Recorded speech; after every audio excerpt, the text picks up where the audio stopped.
Бар ғұмырын еліне, ұлтына арнаған, елге ерекше еңбегі сіңген тұлғалардың есім сойы қашанда жадымызда. Дегенмен, әлі де болса ұмыт қалған мемлекетшіл, ұлтжанды азаматтар бар. Солардың бірі Әбілбек Бейсенұлы Тобағабылов.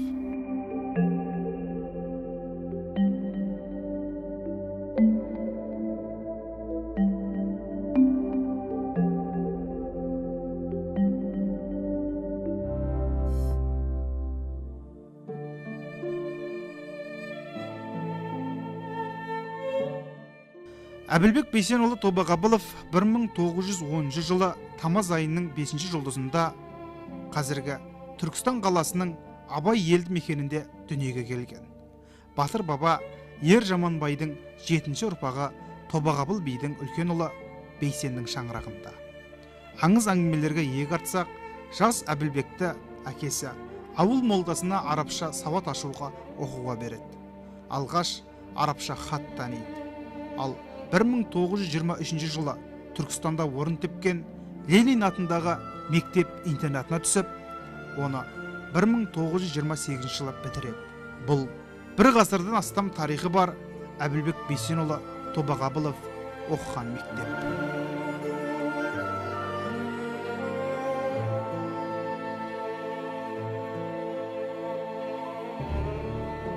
Осы мектепте біршама қоғам қайраткерлері мемлекеттің негізгі тұлғалары бітіріп шықты. Соның ішінде атап өтетін болсақ, атақты ғалым, қоғам қайраткері Сұлтанбек Қожанов, философия ғылымының докторы, Қазақстанның ғылым академиясының академигі Ісмет Кеңесбаев. Сонымен қатар, сол кісілердің қатарында біздің мектебімізде Әбілбек Бейсенұлы 1923 жылы осы мектепке келіп, 1928 жылы осы мектепті тәмамдаған.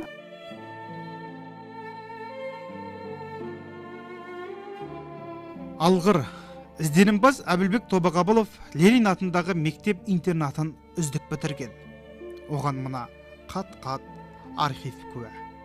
Әбілбек Бейсенұлы Тобағабылов 1928 жылы Қызылордадағы Қазақ халық ағарту институтына оқуға түседі. Есімі елге таныс Тайыр Жароков, Мағзұм Тиесов, Шалтай Оспановтармен бірге оқиды.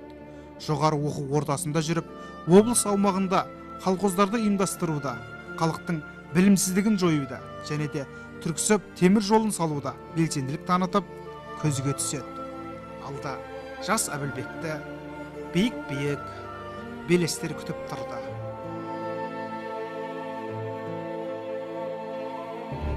Ол кісінің партиялық ұстанымы, партиялық принципі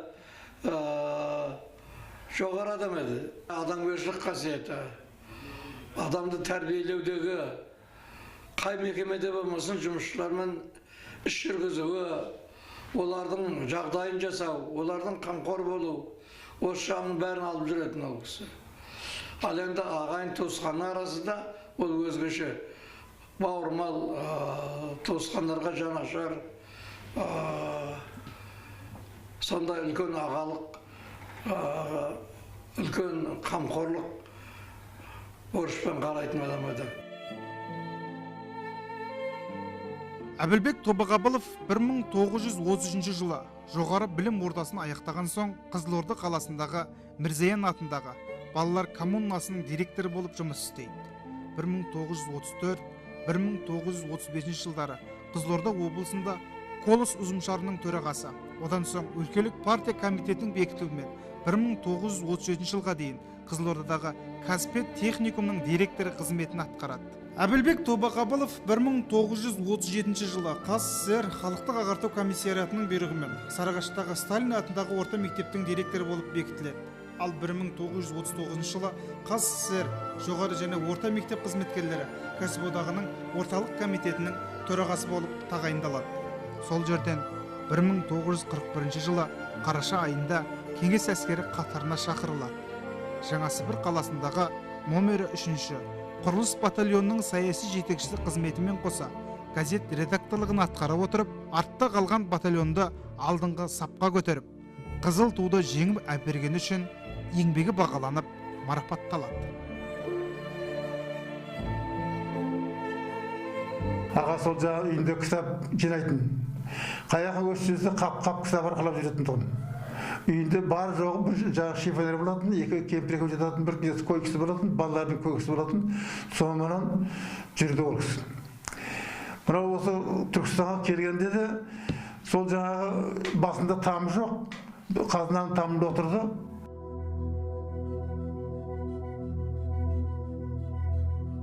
Соғыс жылдарында майдандағы әскерге азық-түлік, киім-кешек дайындауда және де ішкі саясаттың тұрақтылығын, елдің тыныс-тіршілігін қалыптастыру қажеттілігінің туындауынан Қазақстан Коммунистік партиясы орталық комитетінің шешімімен Тобағабыловты 1942 жылы мамыр айында әскерден кері шақырып, Қазақстан Коммунистік партиясы орталық комитетінің ұйымдастыру бөлімінің нұсқаушысы қызметіне тағайындайды. 1944-1946 жылдары Қазақстан Коммунистік партиясы орталық комитетінің бас жауапты ұйымдастырушысы болып қызмет етеді. Әбілбек Бейсенұлы 1946-1948 жылдар аралығында Қазақстан Коммунистік партиясы орталық комитеті жанындағы Алматы жоғарғы партия мектебінде оқып, оны бітірісімен Семей облысы Көкпекті ауданына партия комитетінің бірінші хатшысы қызметіне кіріседі.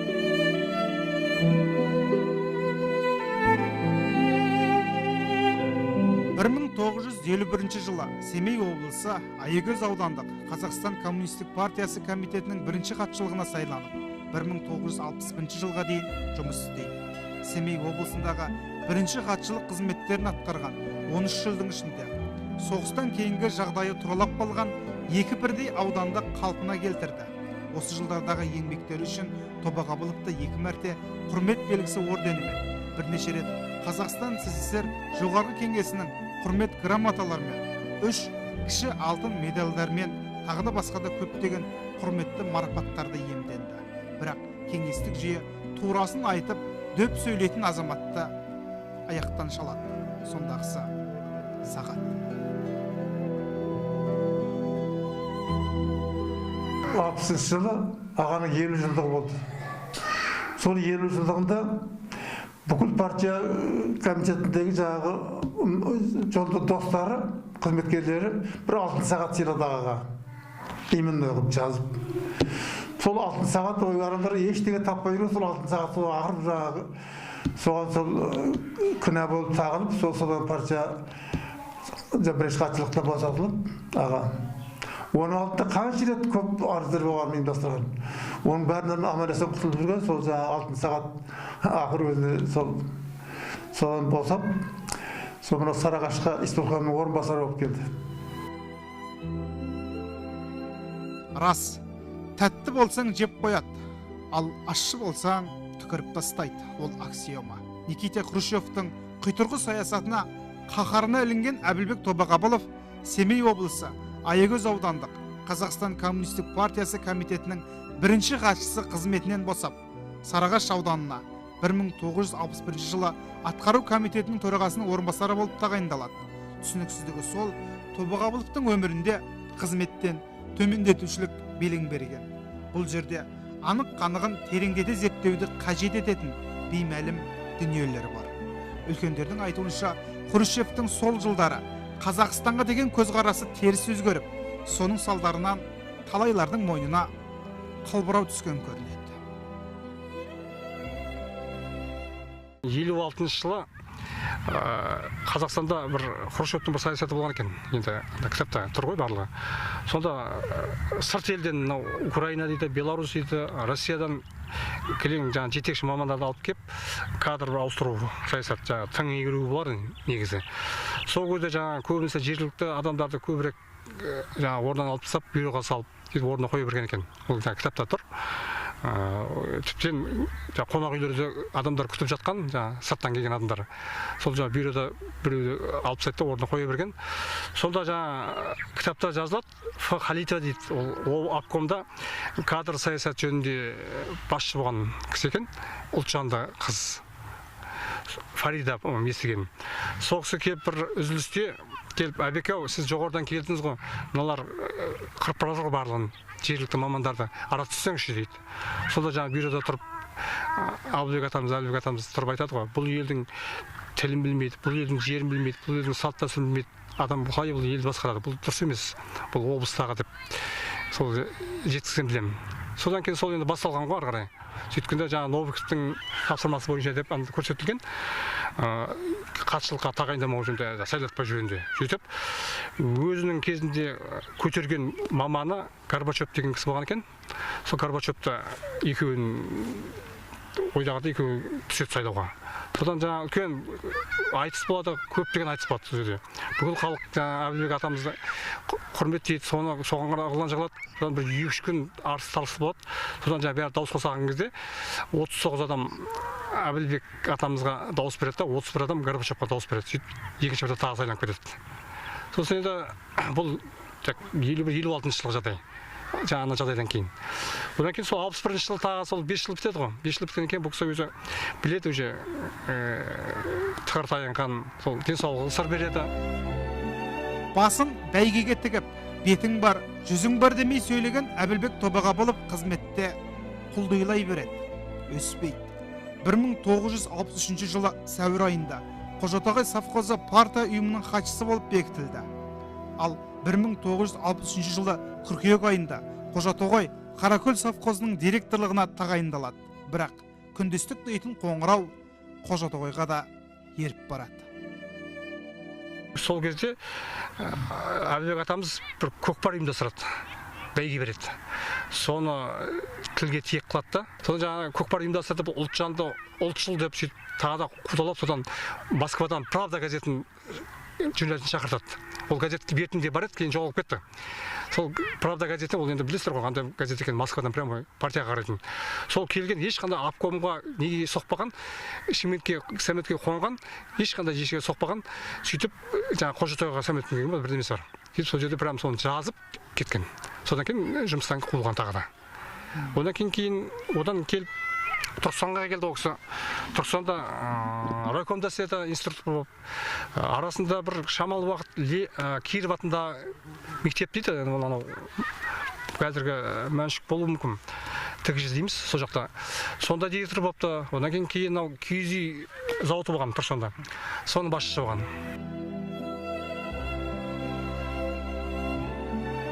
Алайда Әбдібек Тобағабыловтың отанына адалдығын білетін жақтаушылары газетке қарсы мақала беріп, бәле жаладан арашалап алады. Тағы бір дерекке сүйенсек, Тобағабыловқа қол ұшын созған үзеңгілес жолдасы Жұмабек Тәшенов болыпты. Әбілбек Тобағабылов 1964 жылдары Түркістан аудандық білім қоғамдық ұйымының жауапты хатшысы, 1965 жылы Түркістан аудандық партия комитетінің насихат және үгіттеу бөлімінің нұсқаушысы, Кубышев атындағы совхоздың партия ұйымының хатшысы, Түркістан қаласындағы киіз үй жасау фабрикасының директоры болып қызмет етеді.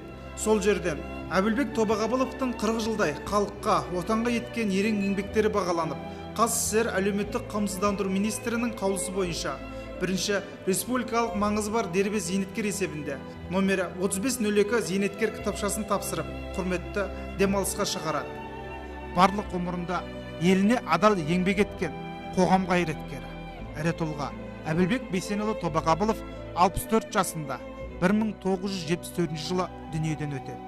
Қай қызметте жүрсе де, Әбілбек Бейсенұлы өмірінің соңына дейін үкіметтен бір сабақ артық жіп алмайды.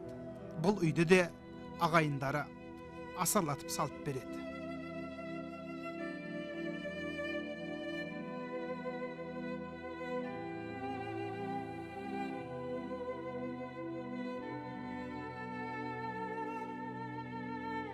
Бір адамнан бір ала жұбаттамаған бірін жіб алмағыңыз. Сонда 13 жыл қазір райкомның хатшысы түгіл бір кішкене әкім болса да ауылдың 2 этажды үй салғызып, машинеге мініп шалқып жүреді ғой. Ол кісі 3 бөлмелі қазынаның үйінде тұрды. Көшерінде сол жаңағы кітаптан басқа ештеме дүниесі болған жоқ. Міне сондай адам болатын. Ешкімге алмайтын да, ешкімге жаңағы бермейтін де, бірақ адал болуды, шыншыл болуды, әділ болуды, қоғам үшін, халық үшін қызмет істеуді қасиет тұтатын адам. Екіншіден ол кісі менің жақын жанасам емес, мен тіпті басқа бір Семей облысы Абай ауданынан. Ол кісі мынау Түркістаннан әрәме жермен көктей, бірақ мені сол тәрбиелеген адам еткен азамат. Азаматтық үшін мен бас иемін ол кісіге. Себебі жалғыз мен сияқты талай адамдар тәрбиелеп, соларға қамқоршы болып, оларды үлкен ел сыйлайтын азамат еткенбіз.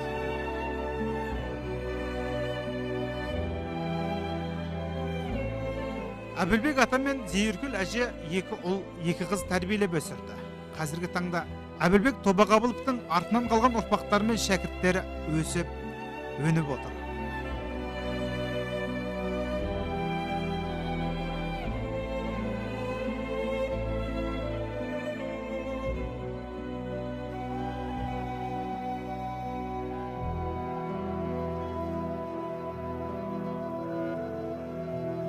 Бізге қамқоршы болды. Мен әкемнің ең тұңғыш қызымын ғой. Сон маған институтта оқып жүргенде өзі ақылын айтатұғын. Қызым, сен жақсы оқы, білім ал, үлкен азамат боласың. Бірақ мақтанба. Менің әкем сондай бірінші хатшы болып істейтін, неғылады деп, мақтанба деп.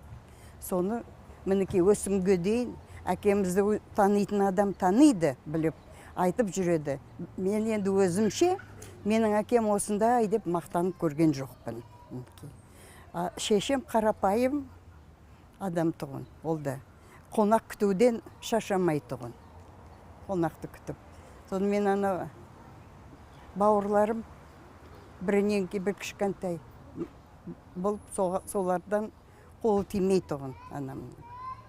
Енді сол аягөзде жұмыс істеп жүргенде әкем қонақшыл болған өзі. Бірінші хатшы болғаннан кейін әрбір жұмыстың жаңағы сол облысқа байланысты, Аягөз қаласына байланысты, оның районына байланысты жұмыстардың бәрі ол кісіге өзінше тапсырылатын. Соның бірі жаңағы Қытай менен Қазақстанның арасындағы теміржол салу да тапсырылды ол кісіге. Ол жұмысқа да атсалысып, өзіне берілген тапсырманы уақытынан бұрын орындап, жаңағы Қазақстан жағынан орындалып шыққан болатын. Өздерінің мәрелеген жерлеріне шейін қойған. Осындай көптеген өкіметтің саласында жұмыс жасады. Сондықтан біз ол кісіні құрметті азамат қараймыз, жаңағы мемлекеттік қайраткер деп санаймыз. Кезінде мемлекет басында бір қатар қызмет атқарып, бар ғұмырын еліне, ұлтына арнаған мемлекетшіл, ұлтжанды болған Әбілбек Тобақабыловты бүгінде біреу білсе, біреу білмейді. Қазақ халқының келешегі үшін басын бәйгеге тіккен, сол үшін саяси құрбандыққа шалынған Тобақабыловқа осы күнге дейін ел үшін сіңірген еңбегі еленіп, қисық көшеге де аты берілмей келеді. Бұл енді бәрімізге сын.